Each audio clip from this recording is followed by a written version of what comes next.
Hello everyone, today we're taking a look at the Sub250 Oasisfly25, and if you're looking at the 2.5, maybe you've already seen the 3.0 or the 3-inch edition, because the difference is just the dimensions of the frame as well as the prop. The motor's the same, flight stack's the same, everything else is the same. So we're going to go from here in my fancy collared shirt, had an early Mother's Day lunch, and go straight to the outside flight, and we'll get to it. As you can see, it's fairly windy on this day, 10 to 17 miles an hour, pretty steady at least at the 10, because you can see with now full leaves on all the trees, we've got some pretty good movement there. But with something this size, I don't find at 2.5 inches, unless it's an ultralight, that winds of this nature will really bother us too much unless you're trying to do some super close proximity sort of flying, which I am not necessarily doing in my particular flight. Some flight times to report when I did some more easy exploratory sort of flying, to where I'm not doing all the punch outs and stuff like that. On a 650 G&B 4S battery, I got about 5.5 minutes of that flight. On a 720, which is G&B, but Oasisfly or Sub250 also has their own branded 720s that are made by the same company that make them for G&B. Again, exploratory sort of flat sort of flying is about 7 minutes, and then on an 850 G&B, I got about 7 minutes and 40 seconds. And the reason why I chose this flight is here in about a minute, we're going to have the most dramatic crash that I had with this quad. Where I thought the flight was pretty decent, I was still able to show it how I can make it fly and the things that I typically do, but we have this crash that ends up with some results on the cement over by where the pool equipment is, the heater and the filter and stuff like that. So I wanted to include this flight. It's certainly not the smoothest flight. Of course, when it comes to the review videos, I try to do what I can. And I was fairly impressed by the tune. More so, I was impressed by the tune on this one than on the 3-inch version, just because of the prop wash handling when I wasn't so clean on the power loop sort of moves where you're coming down, where I wasn't bringing my throttle up as gradually as well as I was pitching up. I would come in kind of flat, and it handled the prop wash just a little bit better. And some of that is the size of the motor per the prop itself. The 1404 isn't necessarily undersized for a 3-inch prop, but I think a little bit more motor handles a 3-inch prop a little bit better. And in this case, where we're running a 2.5-inch prop with that same 1404 and the same KV motors, I thought it handled the prop a little bit. Therefore, the PID tune feels a little bit better, specifically when it comes to prop wash handling.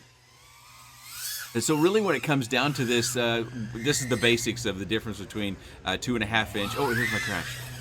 Oh. So I bottomed out in the grass, then ended up over by the pool stuff. It really didn't do any sort of damage at all. It didn't even really bend up a prop. Of course, maybe I didn't hit a prop during any of that process, but I wanted to use that because I never know who's watching for the first time, and I don't fly these things just once. I take them for a series of flights over the series of days in different sort of weather, not just doing battery testing, but my more aggressive sort of racing freestyle sort of flight as well.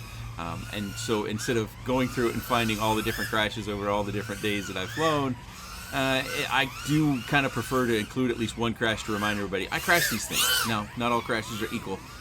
If I go full throttle into the chimney is one sort of crash, but bottoming out into the grass, completely different sort of crash. And almost had another one right there when I passed by those dead branches over by that tree. But I was saying, when it comes to the difference between 3 and 2.5-inch prop size quads, 3-inch is generally speaking going to give you a little bit bigger punch outs. It's going to give you a little bit more flight time than a 2.5-inch. But for my space, I prefer a 2.5-inch over a 3-inch. 3-inch can be fun, especially on those punch outs if you have a real grunty motor, but I prefer 2.5-inch. Now you can see there the flight ended. I almost nailed the in voltage at 3.5 volts per cell. We're a little bit over that, not bad, but flight time of 3 minutes and 32 seconds. So it's pretty straightforward. As I said, everything is the same except for the dimensions, which essentially means the length of the arms as well as the prop size. Everything else is the same. Still uses the same XT30 connection, same battery straps, same rubber battery mounting, which is super sticky, at least at first. You can see this one, my 3-incher's got a little bit of debris. Still relatively sticky, can't quite pick it up. This one actually is a little bit cleaner. I can almost pick it up. Let's see. Oh, no, just get the tail off the ground. So those pads are super sticky.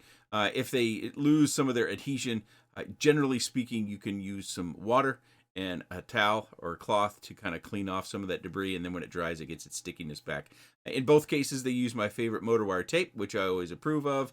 It's, I don't know what more to say about this than I can't think of anything I didn't say in my 3-inch video. One of the things that I always harp on just about all these companies, I think there's only 2 that do it the way I think they should do it, is to give us some strain relief on our battery connection. Because if you do have a very big and dramatic crash, maybe your battery strap is on its last legs and you don't know it yet. If you get a battery ejection, and the last thing to disconnect, of course, is your battery from the quad, and it jerks on this wire, having it down through this hole will give us a little bit of friction resistance, but it would be better if we could actually, secure it via zip tie down in here a little bit. In this case, I think we could, if you were to sacrifice this plate on either side, you could make a little hole with a soldering iron to go through there. Of course, maybe you just notch out a little bit down here. And by what I'm thinking is inside, you would take your zip tie around these 2 points, and then you would have your wire. Hopefully you can see the wires kind of peeking out through that red hole right there. So then just up above where the side panel kind of clicks in, we do it above there where we have the zip tie. That's always something that I kind of harp on these companies about, that they don't really do. To a degree, I understand why they don't, but I think in the design phase, they could definitely work in some strain relief for our battery connection, because if you pull the battery connection or the solder pads that our batteries connected to off your ESC or your all-in-one, the chances that many people would be able to repair it, have the skill set or experience or whatnot, are very, very low, and those that would want to repair it are very, very low as well. So that's just one simple thing with a 2-cent zip tie that we can overcome either ourselves or these companies could help us with. Both have feet on the bottom, and I believe they just come with the feet. They both have the same sort of frame design, as you can see from all the screws in the bottom. You can build these up with different cameras and video systems. That's kind of a free choice. We have different mounting across the rear end. We've got a T-style mount, and then we've got a traditional mount, and as well as a single mount. So if you wanted to put in an 03 rather than an 04, they've kind of accommodated for that.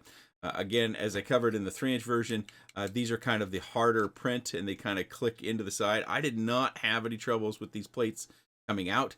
Of course, if you want to gain a tiny bit more performance and flight time, you could remove those panels. Those are not essential to how the quad flies. It just keeps debris and stuff out of there and gives it a little bit of a look. For that fact, I think you can remove these side pieces as well. The receiver is inside of a holster right on top of the VTX, inside of its own 3D print, which again is this sort of what's it? Not TPU. I forget the name of my prints. I haven't been doing much printing in a very, very long time. The harder print stuff, you can hear it tapping here, whereas this is more TPU, more softer filament print. We have quite a bit of camera angle. That's the camera angle that I was flying at. There's a little bit more that we can get out of that by pushing this forward a little bit. You can see it has rubber dampening around the screws on both the top and bottom. Whether that's necessary or not, some feel that it's absolutely necessary. I'm not 100% convinced, but it's not hurting us. Again, with these HD cameras, we have very little to no camera protection. This one does have some camera protection at the particular angle I'm showing the camera at. You probably have about the same if you go flat with this edge right here. You probably have about the same sort of camera protection than the camera has right here at this edge. Of course, we're exposed up here and we're exposed down there, but that is the nature of these HD cameras. Is some of them, at the very least, are exposed to breakages, damages, whatnot, because they are just so much bigger than our old analog cameras, or the HD0 cameras for that matter too. But I think I said it in the flight footage, I prefer a 2.5-inch version for my space. I felt that these 1404 motors at the kV that they are, 4500 kV, handled this prop just a tiny bit better, specifically when it came to prop wash. I also felt like the immediate thrust that you get from this one being slightly less heavy, as well as running a smaller prop on this motor, it kind of had more responsiveness. It's a subtle thing, and I don't want to sound egotistical, but you might not notice, especially if you're just getting started in FPV. So, you kind of have to pick whether you're looking at these quads or similar in this sort of, you know, a prop size, you have to pick, are you needing flight time? Are you wanting flight time? Or are you wanting more performance-based stuff? For me, if you're looking at flight time, I would go with the 3-inch. If you're looking at more performance, especially in somewhat smaller spaces like my yard, I would go with the 2.5-inch.